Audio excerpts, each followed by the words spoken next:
अगली खबर का रुख करते हैं जो कि भोजपुर से है। यहां एक मां ने अपने शराबी पुत्र को कोर्ट से सजा दिलवाई है। एडीजे फोर्थ त्रिभुवन यादव की विशेष एक्साइज अदालत ने सोमवार को यह ऐतिहासिक फैसला सुनाया है और इसमें एक बेटे को उसी की मां द्वारा दर्ज कराई गई एफआईआर के आधार पर चल रहे ट्रायल मुकदमे में 5 साल के सश्रम कारावास के साथ 1 लाख रुपए का जुर्माना भी लगाया गया है। मामला आरा शहर के नगर थाना क्षेत्र के शीतल टोला मोहल्ले का है। 10 जून 2021 को रामावती देवी नाम की एक महिला ने अपने शराबी बेटे से तंग आकर नगर थाना को फोन कर सूचना दी थी। रामावती का पुत्र आदित्य राज उर्फ बिट्टू शराब के नशे में अपनी मां और पिता के साथ मारपीट कर रहा था। नगर थाना पुलिस ने शराबी बेटे को नशे की हालत में गिरफ्तार कर जेल भेज दिया था और पीड़ित मां ने पुलिस से शिकायत की थी कि बेटा शराब के नशे में हमेशा घर पर आकर पैसे छीन लेता था और मारपीट करता रहता था। मां ने यह भी आरोप लगाया था कि बेटा उन्हें जबरन कमरे में बंद कर देता था। मां पहले अपने बेटे के शराब की लत छुड़ाने की हर संभव कोशिश की थी। उसे चिकित्सक के पास भी दिखाया था, दवा इलाज भी करवाया गया, बावजूद इसके बेटे की शराब की लत नहीं छूट सकी। तंग आकर मां ने यह कड़ा फैसला किया। बिहार में शराबबंदी होने के बाद से यह अब तक का नया अनोखा मामला है।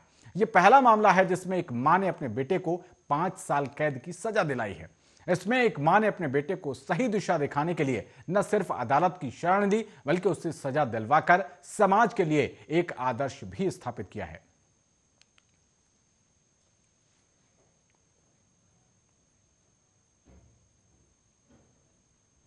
तो वहीं एक नाबालिग लड़की के साथ कई लड़कों के द्वारा यौन शोषण करने का मामला बिहार से सामने आया है। इस संबंध में लड़की की बड़ी बहन ने महिला थाने में प्राथमिकी दर्ज कराई है और बताया है कि उसकी नाबालिग बहन कुछ गलत लड़कों के संगत में आ गई। उस वजह से पिछले 6 महीनों से उसके परिवार का जीना मुश्किल हो गया है और इस मामले में बहन ने चकदा निवासी मुकेश चौधरी, बीएन झा और नितिन झा उजाले और 2 अन्य अज्ञात लड़कों को इस मामले में नामजद किया है। साथ ही बताया जा रहा है कि ये लोग गिफ्ट और पैसे का लालच देकर पीड़िता की बहन को घर से बुलाकर ले जाते थे। कभी शाम तो कभी मॉर्निंग वॉक के बहाने सुबह 3-4 बजे के आसपास भी जा धमकते थे और इसमें शिकायतकर्ता का कहना है कि जब वो रोकने का प्रयास करती थी तो जान से मारने की धमकी भी उसको दी जाती थी। साथ ही ये बताया जा रहा है कि उसकी बहन घर के सामान की तोड़फोड़ भी करती थी और नशा भी करती थी। सारा दिन फोन पर लड़कों से बात करती थी। लड़कों ने मौका पाकर उसकी बहन का यौन शोषण भी किया है। साथ ही कहा कि सामाजिक प्रतिष्ठा और लोकलाज से बचने के लिए जब शिकायतकर्ता थाने में किसी प्रकार का आवेदन नहीं दिया था, लेकिन अब बाल कल्याण समिति मधुबनी में इस संबंध में उसने आवेदन दिया है। मधुबनी की टीम के द्वारा शिकायतकर्ता की बहन को 18 दिसंबर को बाल कल्याण समिति के समक्ष उपस्थित कराया गया, पेश किया गया और जब उसकी बहन जो थी वो घबराई हुई और सहमी हुई थी, जिसके कारण वो कुछ भी बोलने और कहीं जाने में असमर्थता जता रही थी, तब बाल कल्याण समिति के सदस्यों के द्वारा उसकी बहन को बिना काउंसलिंग के ही बालिका गृह में सुरक्षा के लिए रख दिया गया। साथ ही शिकायतकर्ता का कहना है कि घटना के संबंध में महिला थाना में लिखित शिकायत करने के लिए कहा गया। इस पर महिला थाना अध्यक्ष ने कहा कि आवेदन के आधार पर प्राथमिकी दर्ज कर जांच शुरू कर दी गई है।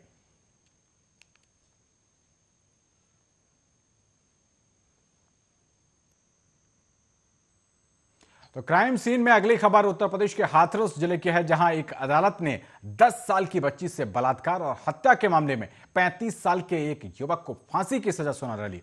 जिला और सत्र अदालत ने पॉक्सो अधिनियम के तहत दोषी ठहराए गए व्यक्ति पर 50,000 रुपए का जुर्माना भी लगाया।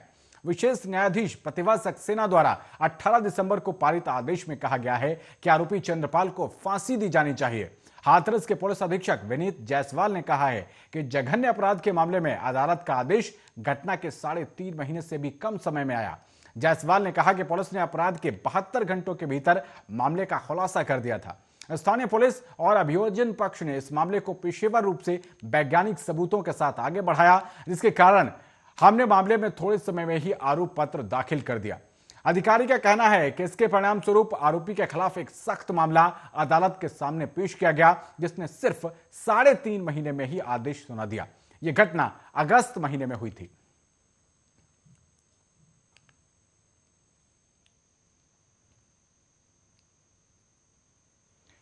बढ़ते हैं हरदोई की तरफ। यूपी के हरदोई में एक कांग्रेसी नेता ने कांग्रेस की कार्यकारी अध्यक्ष सोनिया गांधी को पत्र भेजकर लिखा है और इस पत्र में लिखा गया है कि कांग्रेस नेता ने पति पत्नी और पौत्रों की इच्छा मृत्यु राजस्थान के मुख्यमंत्री से दिलाने की मांग की है। कांग्रेस अध्यक्ष से अपनी मांग में नेता ने कहा है कि उसके पुत्र और पुत्रवधू को निर्दोष मुकदमे में फंसाकर जेल में डाल दिया गया है। यह सब तब हुआ जब राहुल गांधी और कांग्रेस प्रदेश अध्यक्ष सचिन पायलट ने वहां पर आत्महत्या को हत्या का रूप दे दिया। पीड़ित ने मांग करते हुए कहा है कि राजस्थान सरकार उनके बेटे की जमानत पर भी पहरा लगाए हुए है और ऐसा नहीं होने देने पर नेता ने राजस्थान विधानसभा पहुंचकर आत्मदाह करने की बात कही है। हरदोई के मूल निवासी डॉक्टर श्याम प्रकाश शुक्ला कांग्रेस पार्टी के पूर्व महासचिव और प्रवक्ता रहे हैं।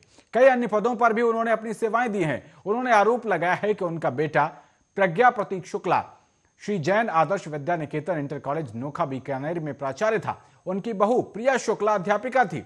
27 मार्च 2016 को एक लड़की जो उसी कॉलेज में पढ़ती थी उसको पीटीआई ब्रजेंद्र सिंह के आवास से आपत्तिजनक हालत में पाया गया था।